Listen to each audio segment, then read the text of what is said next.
ladies and gentlemen. Welcome to the Evening Jones. All right, if you're watching theevenjones.com, log in, get your profile going. Once you do, you can participate in our chat room. You can also send in your questions. Type them out, put them up on the screen. I will answer them. Let me tell you what I did today, other than just be around here. And just realized something I was supposed to write today that I did not. Whoops. Good thing I'm the talent. Anyway, I'm in here minding my own business. I look out the window. It's snowing. I don't recall seeing that on the weather report. I feel like my phone gives me all kinds of absurd notices. Nobody thought that was some shit that I would like to know. Like, did nobody see it coming? I'm just curious. Was I the only person that had no idea it was coming? Did anybody else not know it was coming? Because I didn't know it was coming. I had no clue. And by the way, while it was not like a massive, significant amount of snow, I mean, it was sticking to stuff. I looked, it was a little dusty. It was a little dusty out there. And you know what's wild about it? I assure you, even with that little dustiness of the snow, that per capita, it was more people in the streets of Miami today wearing Canada geese than it was in New York City. I guarantee you that right now. I saw something that said it was a report. Damn, I need to shave, man. I got this coming all over my lip. Anyway, I think I saw something that said that in Miami it was like in the 50s. And in Miami, when it turns to the 50s, they turn to the geese. And they turn to the geese because when else would they ever have an opportunity to break out a goose other than when it turns 50 degrees? I have been living in New York long enough that if you tell me that it's about to be 50 degrees, celebrate good times, come on. Like, that's where we are. That speech that Snake Stringer Bell gave about the 40-degree day, he's like, 60 degrees, people about to start barbecuing. You damn right. I hear it's about to be 60 degrees. There's a good chance that you're going to hear outside it's a groove slightly transformed. And that's where I am in my life. I never thought that place was going to come. I never thought that anything like that would ever arrive here, but I just looked out the window and it was snow. And while this pandemic has all kinds of problems, I don't really know how this works for those of y'all who don't live in walking cities.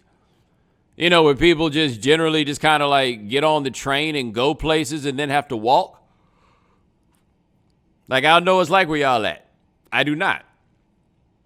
But I tell you this, my feeling about looking out the window and seeing that it was snowing would have been completely different had I been looking out the window, seeing it was snowing, and knowing that I was about to have to be the person up in it.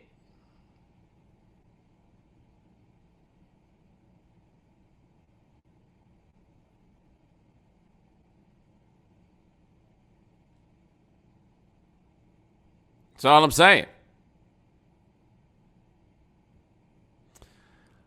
Anyway, let us move on to your questions.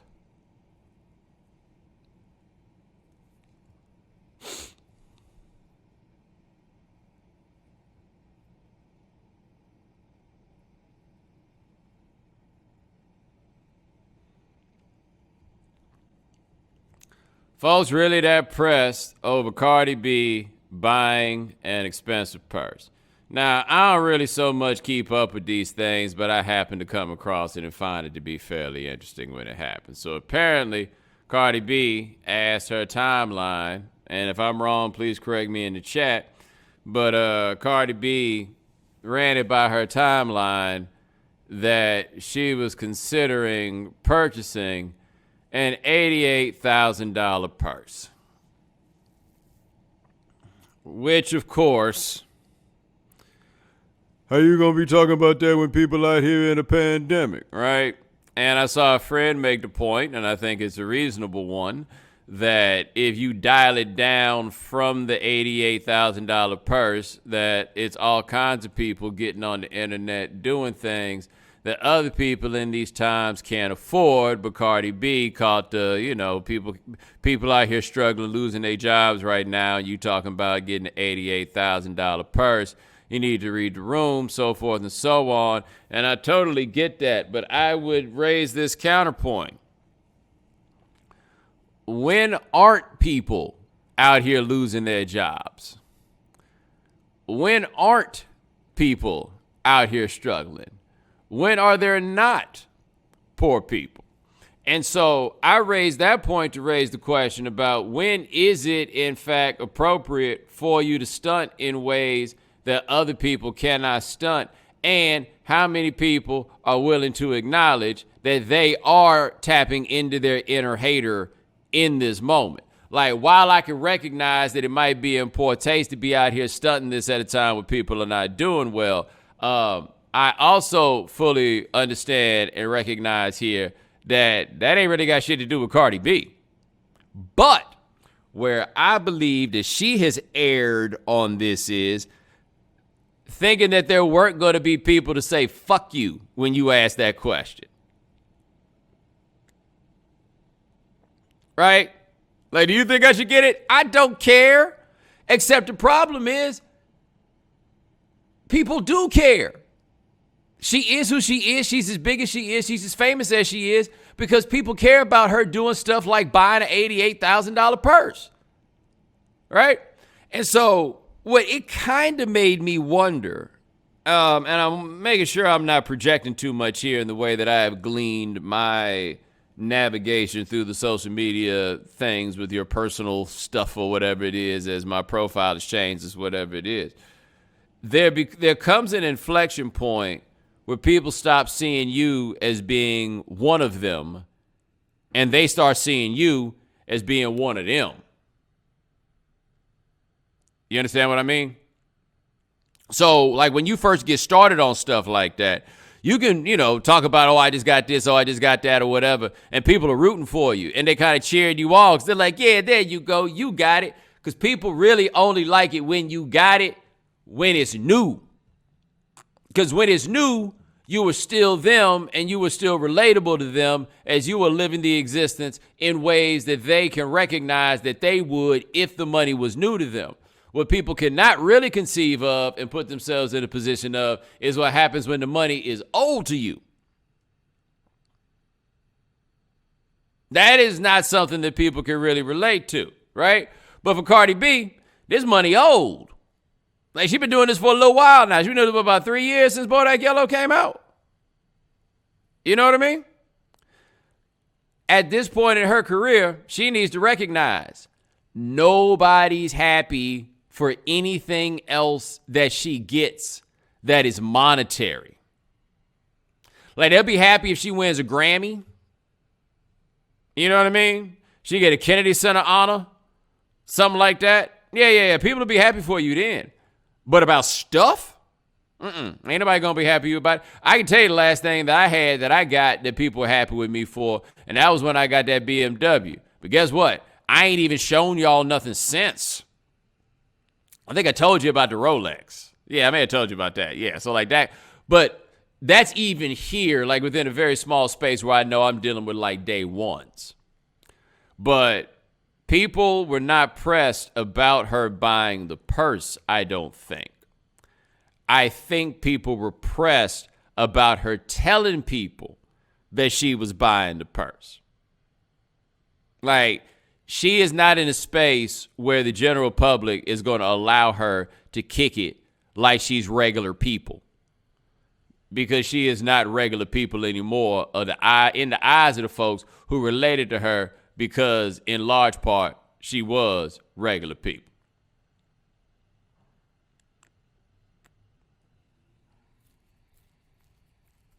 This leads to an interesting segue question. Appreciate that question. Next one here. You had already come back, but lately you seem to be staying off Twitter lately, even though you're likely home more than ever with the pandemic. Was that a conscious choice after watching The Social Dilemma? I actually think that, like, in these 9 months of the pandemic, I have been on Twitter more than I was in the year before it. I mean, I don't really have a whole lot of, like, full-on evidence to indicate that. The thing is, like, I'm probably on Twitter as much as I ever was. I just don't send stuff on Twitter in the way that I used to. And it ties into the conversation that we had before. I like to interact with people on Twitter like I'm a regular person. We're years removed from me being able to do that. We are years removed from that. Like, for me, what happened was years ago, like when the bots and all them was out here really, like, super strong on it, it got to be exhausted. Like, one time I looked up and I saw 2 bots on opposite sides arguing about something I said. And I was just like, there's no point in this. I'm not getting anything from it. There's no legitimate engagement, right? It's this weird mix of information and performance, as we have talked about on here before. But for me, what am I getting out of sending this tweet, right? Because here's one thing that happens too. Like, one thing I do like to do is somebody asks a question and be like, yo, name your top 5 favorite albums or whatever, right? And I would love to just get on there and talk about my top 5 favorites. But you know what the problem is? And this is just something that people don't understand. When y'all decide y'all want to do that and y'all put y'all's top 5 up there, you put your top 5 up in the quote tweet, and then people will see what the original quote tweet was, and they'll put their top 5 with that quote tweet, or they'll reply to you like, ooh, I love that album, or something like that. No. You know what happens? If I get out there and I talk about a top 5, whatever it is, all y'all are going to tell me your top 5s under the misguided impression that I give a fuck. Like, what in the world about me makes you think I want to know what your top 5 albums are? Person I don't know.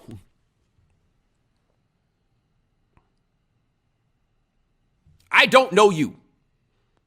It's not that I'm, like, better than you. It is not that I am above you, right? I understand why you might want to know my top 5 albums.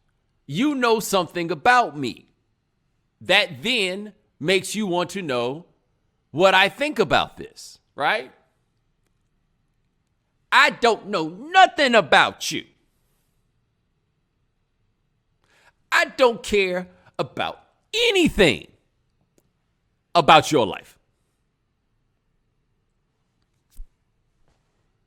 But they gonna tell me.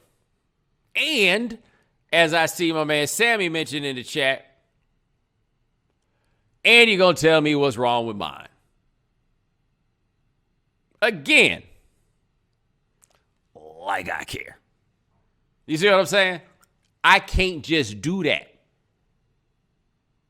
That is not an option. I can't just do that. I don't feel like arguing with people all that much at this point. None of it. You understand what I'm saying? So, yeah, like, there's not a lot of fun in me sending tweets anymore. It's not. It's not. And I got it. You know what's real about it? This is something I thought about. I may have talked about it here, but, like, one of the cool things when I first got on Twitter, which was like 2009, was the idea that you had, like, access to famous people. You know, like, this is back when people didn't dislike Lance Armstrong. But folks were like Lance Armstrong would put up what his workout was, and he put it on Twitter. And it's like, oh, cool. You have this access to famous person, Lance Armstrong. Fast forward to 2020, I am now the kind of person that people think it's cool that Twitter gives them access to.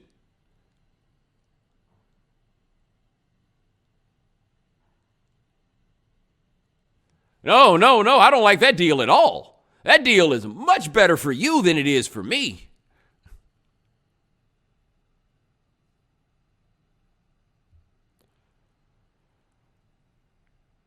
Appreciate the question. Let's see what we got here. Apple is dropping $550 headphones that seem ridiculously priced. What's the most you spent on a pair of headphones?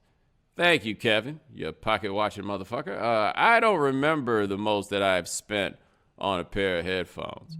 I do not believe that it is $550, but I don't think it's that terribly far from being $550. I do not believe $550 is a ridiculous price for a very classy pair of headphones. And at least in these pre-pandemic times, what I would have said was, if you spend a lot of time out and a lot of time listening to headphones, that is your stereo system. So if you told me that you spent $550 on a stereo system, I don't think anybody would find that to be a ridiculous price for you to pay for a stereo system. But if you are dealing with headphones that give you similar audio quality, and you listen to those headphones more than you listen to the stereo in your house, then I don't think $550 is that much to spend on a pair of headphones if you prioritize your sound in that way. Now, Hunter says, why would you buy those for $550 when you could buy the Bose QC for $300? Well, that's the part that we're going to find out. You know? But I don't think it's ridiculous to put $550 on some headphones. Here's the problem with putting $550 on those headphones, okay? Like, it's not like you got some $550 headphones and you went to, like, the hi-fi store and there's some, like, what is it, Sennheiser or whatever it is, or, like, some brand that's kind of on the low that people don't like. It's kind of a if you know, you know scenario, right? No. These are the $550 Apple headphones. Now, I don't know about you guys. Again, I don't know how many of y'all live in walking cities. I live in a walking city, okay? Let me tell you what ain't touched my body outdoors in 9 months. My watch. Because how many times have I told y'all it's getting dire out here in these streets? How many times have I said that, right? It's getting real out here in these streets. It is getting real out here in these streets. And so it's getting real out here in these streets, and it's getting realer and realer out here in these streets. And you think I'm about to walk around with a $550 bill on my head? Because that's what that is. It's a $550 bill. Everybody see that? You know what you look like? You look like $550. What you gonna do if somebody just come and snatch them off your head? What you gonna do? What option you got? You ain't got no option.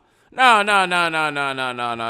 Apple did not need to tell people what the price was. They need to be like starting at $99 and then let everybody know it's $550. Right? Maybe that would help people stay a little bit safer. But you just walk around looking like a lick, as far as I'm concerned, out here with them $550 headphones on that everybody know about.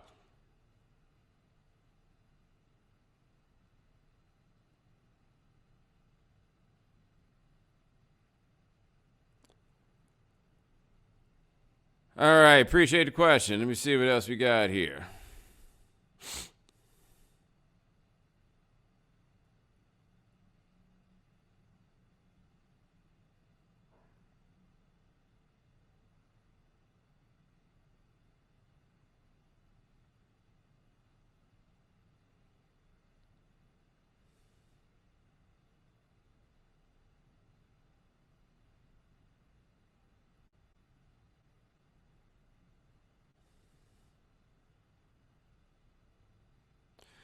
Oh, here we go. Somebody with a thoughts question on here. You lazy bum. Ask a question.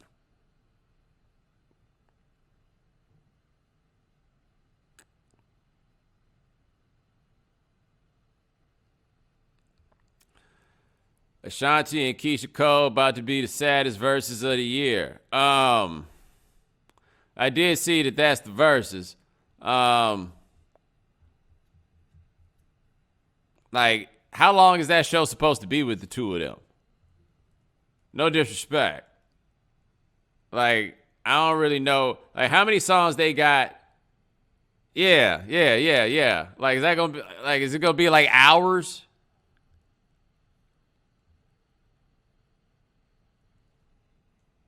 Because I just don't feel like there ain't so much material there. I don't think about Ashanti as having, like, sad music. If somebody said Ashanti has jams, I feel like Ashanti had a lot of songs that was hot at the time, but I don't never hear nobody like want to just be at the crib and listening to them. Like, I feel like, in fact, no. I feel like Ashanti had some hits. I don't know if she had no jams, but she definitely had hits. I feel like she and Keisha Cole just make like very different kinds of music. I don't know if I want to sit around and listen to like 2 hours of Keisha Cole music. That she'll hit you with the sad. Yeah. I feel like they're running out of people. We wasn't supposed to be on lockdown for this long.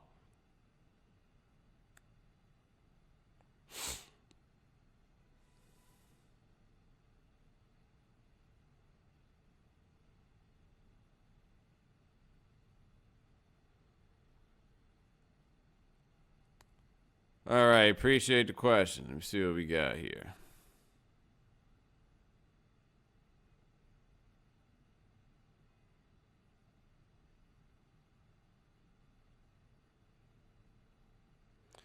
Bo, your quarantine life and style suggestions have been on point. Any suggestions on a brand to watch to rock that won't get me got?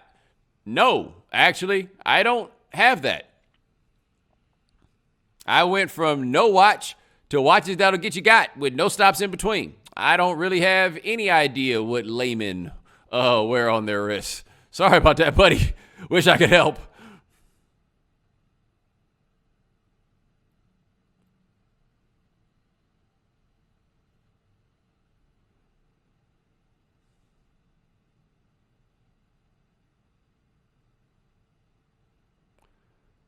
All right, let me see what else we got here.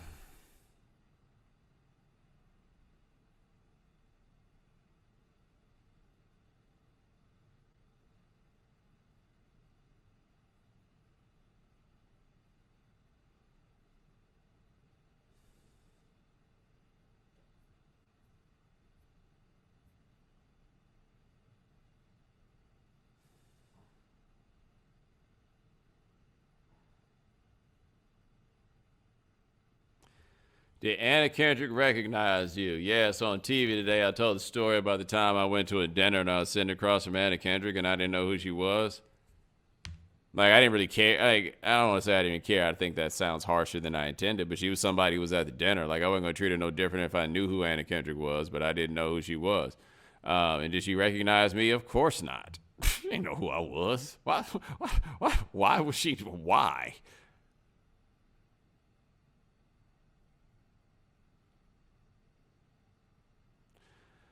Jay Aaron in the chat room saying Bo is not loving the questions today. It's always good when your people know who you are. You know what I mean?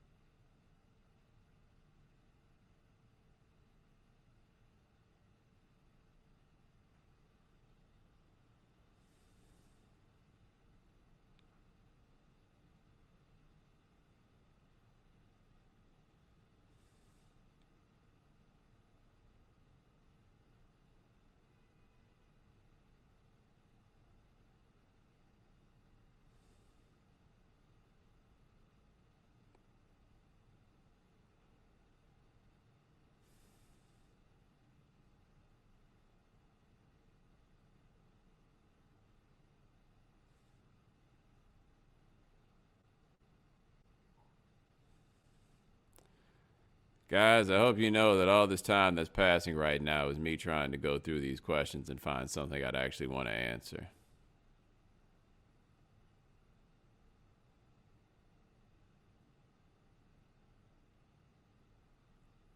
Damn, we're already out of questions. I'm going to have to go to the top again and try to start over.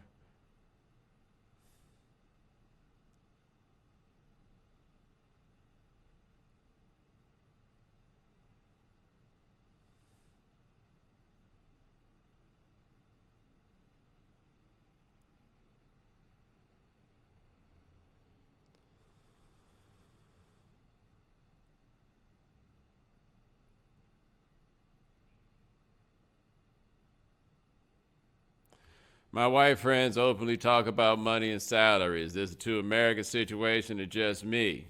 Well, I'm assuming that you're black. And the question is, do they talk to you about money and salary? We'd all be better off if we talked about salary more, to be honest. The greatest weapon your boss got against you, and the biggest reason why it's worth it to have an agent if you work in an industry that has agents, is the agent knows how much everybody makes. You don't. Like, you don't know what's possible if you don't know what everybody makes. And somehow it's become a matter of manners or whatever it is to keep that stuff close. But nah, man, one way or another, you need to find it out. You need to be more like white folks, if that's something that white folks do and we don't.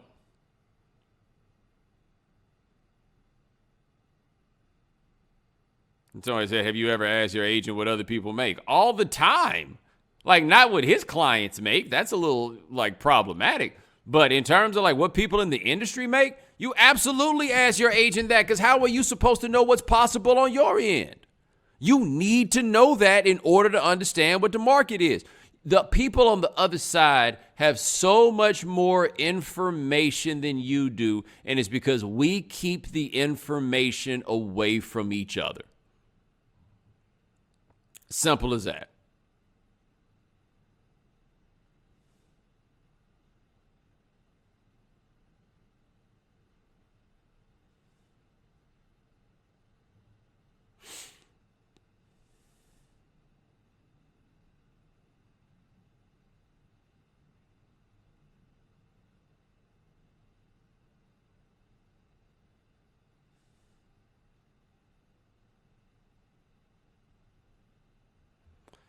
Is everybody else about to see how overrated going out on New Year's Eve is? Oh, you asking the wrong question, brother. The question is, how many people going to be out here in these streets on New Year's Eve?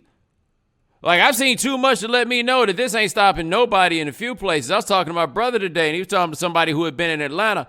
And, like, if you're in New York, you're still aware that it's a pandemic. They say you go to Atlanta, you'd have no idea this is going on if you hadn't been reading the news.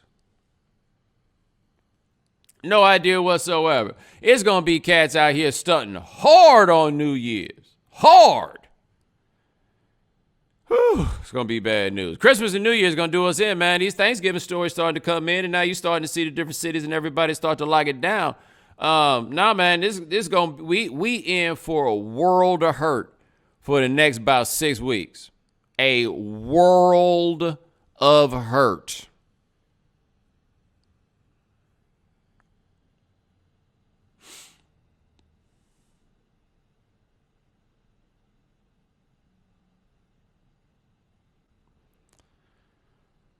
Oh, appreciate the question. I'm going to scroll through these questions one more time.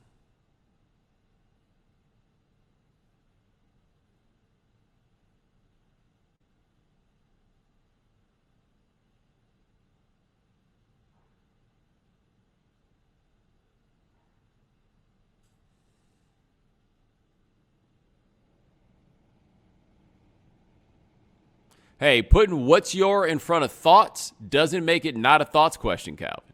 Just so you know.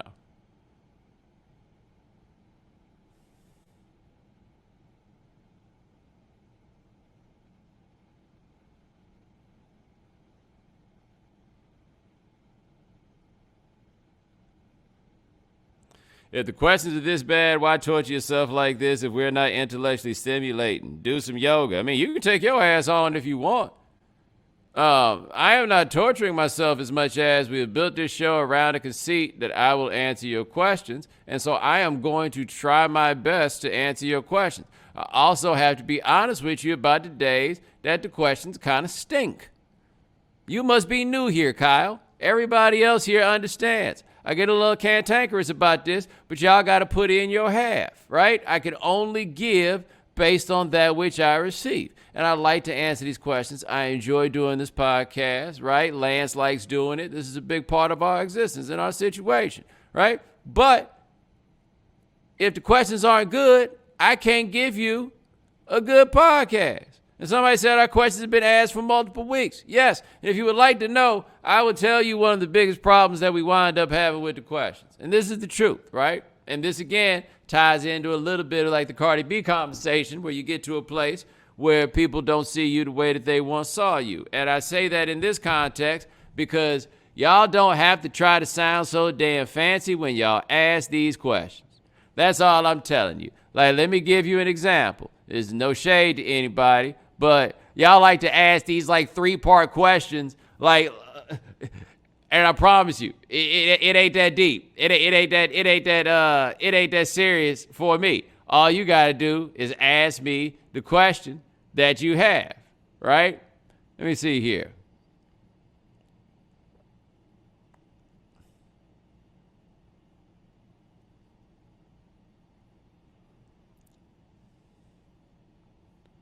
Damn, I had an example, but I got to roll back through all of these to go find it, and now I can't find it.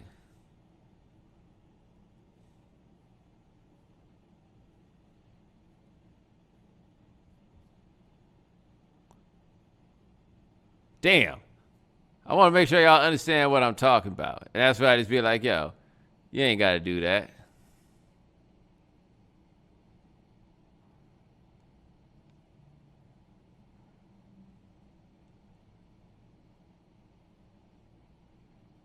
Oh, yeah, here we go.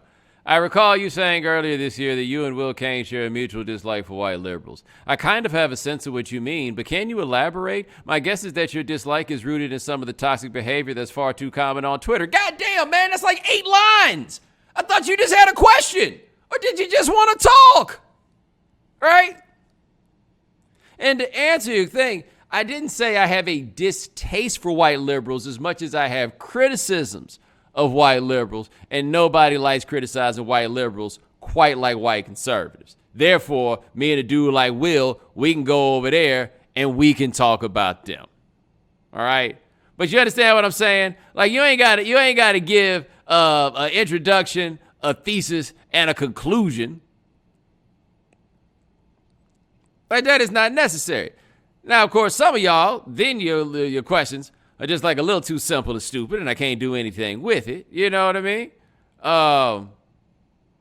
And so, it puts me in a little bit of a tight thing. Like, again, I feel like I'm giving you an opportunity to ask me anything, and man, y'all are wasting the privilege. Somebody here talking about what beard oil would I recommend? I don't know. And so I keep going up and down trying to find more questions, but it becomes more difficult because these questions are already up here. And so I can't necessarily get to the new ones. And so I just keep going back through the ones that I don't even want to answer. You understand what I'm saying? Like, you can see from where I'm coming from how this becomes a compounded sort of situation. And it's not necessarily that easy for me to kind of go through all of these in the ways that you would prefer, because in the end, you do, in fact, want me to answer your little questions.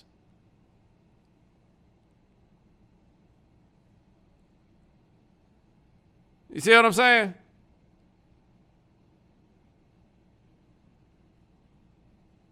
Now to answer this, dude says, when you got your first little bit of money, what did you purchase?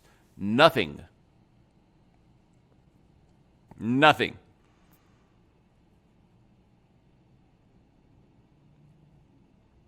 In terms of buying something? Nah. Nothing. Honestly, I really did not. Because I ain't had no money. Like, I got a little bit of money, but I didn't really have any money. I didn't have anything I really wanted. Like, I got this money in my early 30s, so my sensibilities have kind of been formed. There wasn't anything I was just really pining and hoping that I could get. It wasn't like I got paid and then I went and got a car. No, I got paid and then I waited like 4 years and then I went and got a car. And then after that, I got a watch. You understand what I'm saying? Like, I don't have too many of those big giant purchases because I had to, what you call it? Like, I had to make up for my 20s. I was dead broke. Like, somebody says, I thought you said you bought a watch. Yeah, I bought a watch. I didn't buy it as soon as I got the money. Pay attention, Sebastian.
Ladies and gentlemen, thanks so much for joining us here on the Evening Jones. Try to do this thing about once a week. My man Lance Gilliam handles everything behind the scenes. Thank you, sir. Remember, if you cannot watch the Evening Jones live, subscribe to the podcast. Subscribe to iTunes Store. Subscribe to Stitcher Radio. Check us out at SoundCloud. We are also at Google Podcasts. Take it easy.